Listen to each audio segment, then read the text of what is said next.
صلوا علیہ وآلہ بلغ العلا بکمالہ کشف الدجی بجمالہ حسن الجمیع حسانہ صلوا علیہ وآلہ صلوا علیہ وآلہ وہ جو چاہے چاند کو توڑ دے انہیں اختیار دیا گیا انہیں اختیار دیا گیا وہ پھر اس کے ٹکڑوں کو جوڑ دے انہیں اختیار دیا گیا پڑھیے صلوا علیہ وآلہ صلوا علیہ وآلہ جو علی کی عصر قضا ہوئی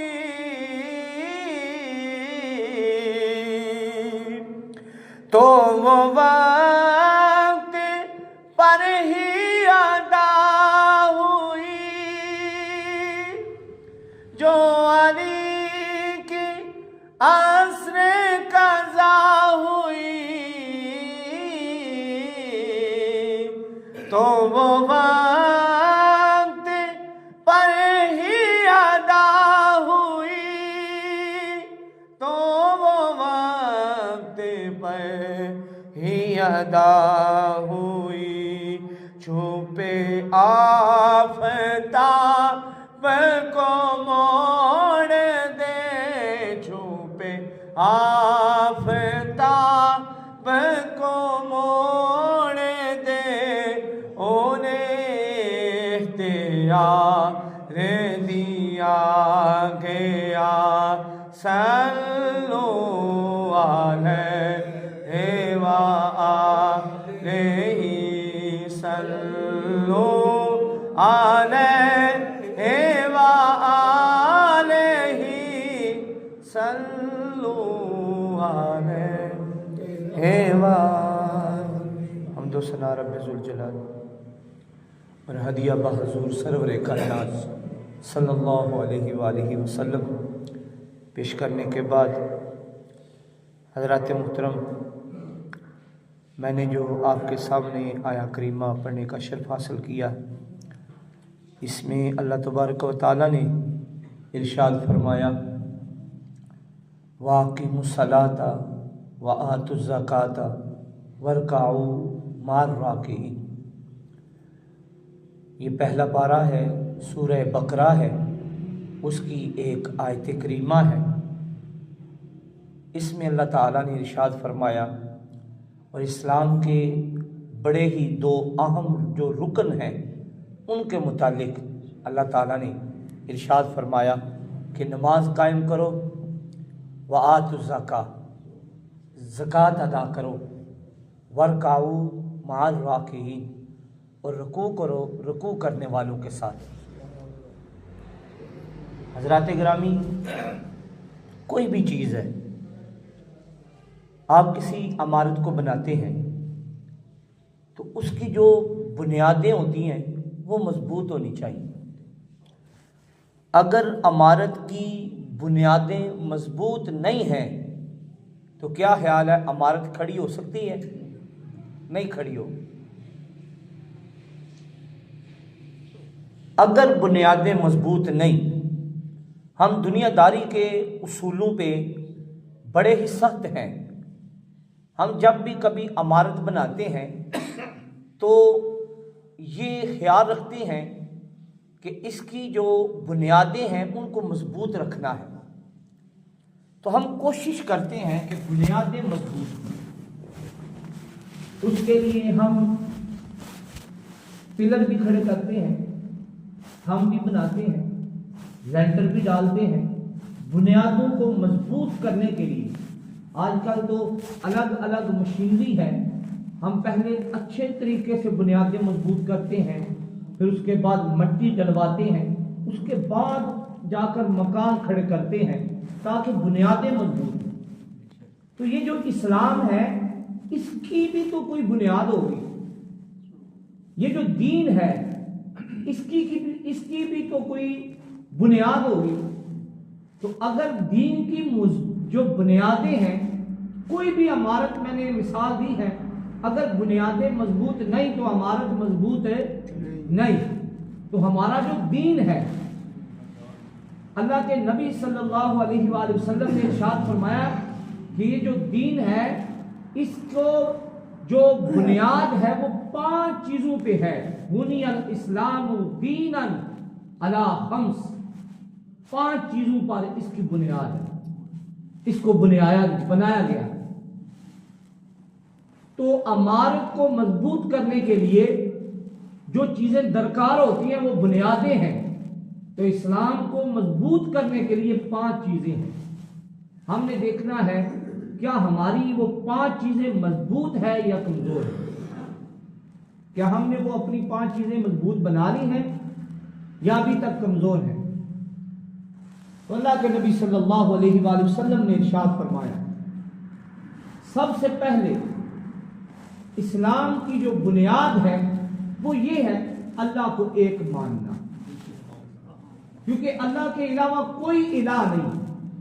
تمام کی تمام جو طاقتیں ہیں، تمام قوتیں ہیں وہ اس رب کے پاس ہیں۔ وہ کن کہتا ہے ہو جاتا ہے، اسے کسی سے پوچھنے کی ضرورت ہے نہیں، وہ جو چاہتا ہے کر دیتا ہے۔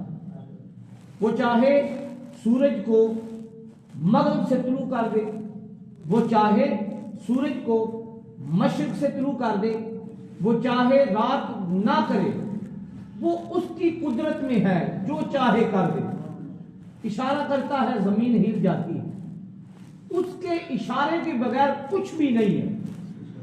تو سب سے پہلے اسلام کی جو بنیاد ہے اس کا اہم رکن یہ ہے اللہ کو ایک ماننا، اللہ کے علاوہ کسی کی عبادت نہیں کرنا، اور اس کے ساتھ ہی متصل اللہ کو ایک ماننا اور حضور نبی مکرم صلی اللہ علیہ وآلہ وسلم کی رسالت کا اقرار کرنا کہ اللہ کے نبی صلی اللہ علیہ وآلہ وسلم حضور علیہ الصلوۃ والسلام کی جو ذات ہے وہ اللہ کے آخری نبی ہیں اور اللہ کے محبوب نبی ہیں، نبی بھی ہیں اور رسول بھی ہیں، آپ کی رسالت کا اقرار کرنا۔ تو یہ جو چیزیں ہیں یہ اسلام کا اہم رکن ہے، 5 چیزوں پہ بنیاد ہے، اور پہلے نمبر پہ اللہ کو ایک ماننا اور حضور کی رسالت کا اقرار کرنا، کیونکہ حضور صلی اللہ علیہ وآلہ وسلم کے ذریعے ہم تک دین پہنچا۔ حضور نے فرمایا یہ قرآن ہے، ہم نے مان لیا یہ قرآن ہے۔ حضور نے فرمایا یہ حدیث ہے، ہم نے مان لیا یہ حدیث ہے۔ اللہ کے نبی صلی اللہ علیہ وآلہ وسلم کی وجہ سے ہم تک دین پہنچا ہے، اور اللہ تعالیٰ نے آپ صلی اللہ علیہ وآلہ وسلم کو رسول اور نبی بنا کر اس دنیا میں مبعوث فرمایا۔ دوسرے نمبر پہ اسلام کا اہم رکن بات کر رہا ہوں کہ اسلام کی جو بنیاد ہے وہ 5 چیزوں پہ ہے۔ پہلے نمبر پہ اللہ کو ایک ماننا، اللہ کے علاوہ کسی کی عبادت نہیں کرنا، اور حضور صلی اللہ علیہ وآلہ وسلم کی رسالت کا اقرار کرنا اور نماز قائم کرنا۔ تیسرے نمبر پہ زکوٰۃ ادا کرنا۔ چوتھے نمبر پہ رمضان المبارک کے روزے رکھنا۔ 5ویں نمبر پہ اللہ تعالیٰ نے اگر آپ کو طاقت بخشی ہے، اگر آپ کے پاس قوت بھی ہے، اللہ تعالیٰ نے آپ کو مال بھی عطا کیا ہے، تو پھر آپ نے حج بیت اللہ کرنا۔ تو یہ 5 چیزیں ہیں اسلام کی بنیاد ہیں۔ اگر آپ نماز کو قائم نہیں کرتے، پابندی سے ادا نہیں کرتے، تو پھر آپ کے ایمان میں نقص ہے، آپ کی بنیادیں ٹھیک نہیں ہیں۔ اگر آپ صاحب استطاعت ہیں، آپ زکوٰۃ ادا نہیں کرتے، پھر بھی آپ کا جو ایمان ہے وہ کمزور ہے۔ اگر آپ طاقت ہونے کے باوجود رمضان کے روزے نہیں رکھتے، اگر آپ کے پاس طاقت ہے، روزے بھی نہیں رکھ رہے، اور اس کے بعد اگر ضعیف ہے اس کا فدیہ بھی نہیں دے رہے، فطرانہ بھی ادا نہیں کر رہے، تو پھر حضرات محترم پھر بھی ایمان کمزور ہے۔ اس کے علاوہ 5ویں نمبر پہ حج بیت اللہ کا کرنا۔ طاقت بھی ہے، آپ کے پاس مال بھی ہے، آپ نہیں کرتے تو آپ اللہ کی بارگاہ میں گناہگار بھی ہیں اور آپ کے ایمان کی کمزوری بھی ہے۔ تو آج میں 2 چیزوں پہ بات کروں گا۔ سب سے پہلے نماز کو قائم کرنا، یہ سب سے اہم رکن ہے نماز، اور حضور صلی اللہ علیہ وآلہ وسلم کا فرمان عالی شان ہے۔ آپ صلی اللہ علیہ وآلہ وسلم نے ارشاد فرمایا کہ یہ جو نماز ہے یہ مومن اور کافر کے درمیان فرق کو پیدا کرنے کے لیے اللہ تعالیٰ نے بارہا جگہ پہ ارشاد فرمایا ہے، وَأَقِیمُوا الصَّلَاةَ وَآتُوا الزَّکَاةَ، اے میرے بندو نماز کو قائم کرو اور زکوٰۃ کو ادا کرو۔ قرآن میں کتنی ہی جگہ پہ یہی ارشاد گرامی ہے، اور بار بار اللہ تعالیٰ نے تلقین فرمائی ہے کہ نماز کو قائم کرو اور زکوٰۃ کو ادا کرو۔ وَأَقَامَ الصَّلَاةَ وَآتَى الزَّکَاةَ وَلَمْ يَخْشَ إِلَّا اللَّهَ فَعَسَىٰ أُولَٰئِکَ يَکُونُوا مِنَ الْمُهْتَدِينَ۔ ایک جگہ پہ فرمایا إِنَّ الصَّلَاةَ كَانَتْ عَلَى الْمُؤْمِنِينَ كِتَابًا مَّوْقُوتًا إِنَّ الصَّلَاةَ تَنْهَىٰ عَنِ الْفَحْشَاءِ وَالْمُنکَرِ۔ تو بارہا جگہ پہ اللہ تعالیٰ نے نماز کا حکم دیا، زکوٰۃ ادا کرنے کا حکم دیا۔ تو حضرات محترم اللہ کے نبی صلی اللہ علیہ وآلہ وسلم کا فرمان علی شان، قال النبی صلی اللہ علیہ وسلم، آپ نے فرمایا الصلاۃ معراج المومن، اے لوگو نماز تو مومن کی معراج ہے۔ ایک جگہ پہ فرمایا قال النبی صلی اللہ علیہ وسلم الصلاۃ قرۃ عینی، اے میرے امتیو، اللہ کے نبی نے فرمایا اے میرے امتیو نماز میری آنکھوں کی ٹھنڈک ہے۔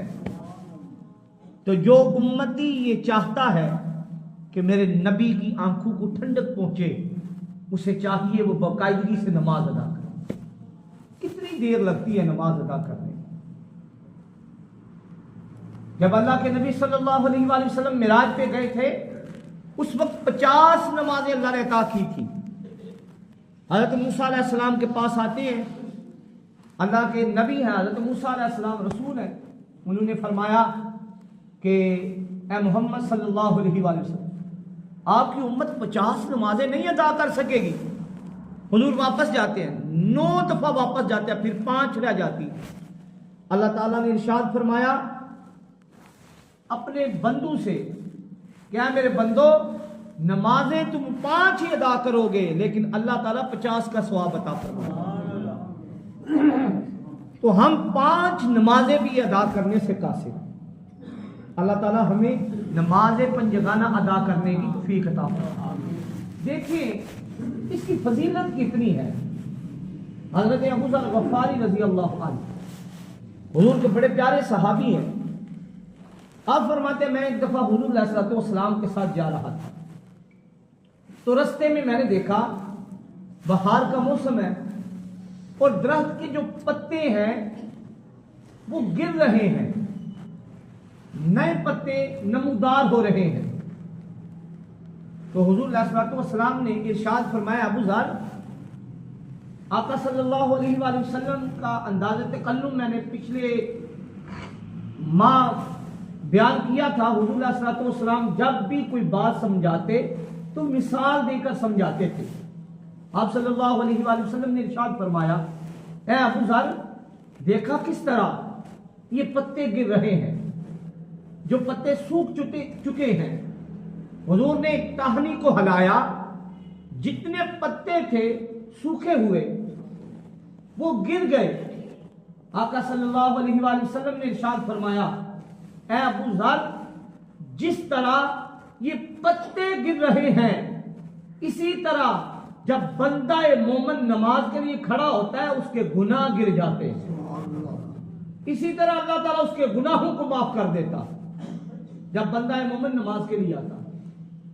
اور حضور کا یہ بھی فرمانے عالی شان ہے، آپ نے فرمایا جس نے ظہر کی نماز ادا کی فجر سے لے کے ظہر تک جو اس نے گناہ کیے اللہ نے معاف فرما دیا، جس نے عصر کی ادا کر لی حضور نے فرمایا اس کے ظہر سے لے کے عصر تک کے گناہ معاف ہو۔ پھر جس نے مغرب پڑھ لی اللہ تعالیٰ نے اس کے عصر سے مغرب تک کے گناہوں کو معاف کر دیا۔ جس نے عشاء ادا کر لی اللہ تعالیٰ نے اس کے شام سے عشاء تک کے گناہوں کو معاف کر دیا۔ اور جس نے فجر کی نماز ادا کر لی حضور نے فرمایا عشاء سے لے کے فجر تک جتنے رات میں اس نے گناہ کی اللہ نے سب معاف فرما دیے۔ تو اللہ تعالیٰ تو بڑا کریم ہے، وہ تو بڑا کرم فرمانے والا ہے، اس کی رحمت تو بڑی وسیع ہے۔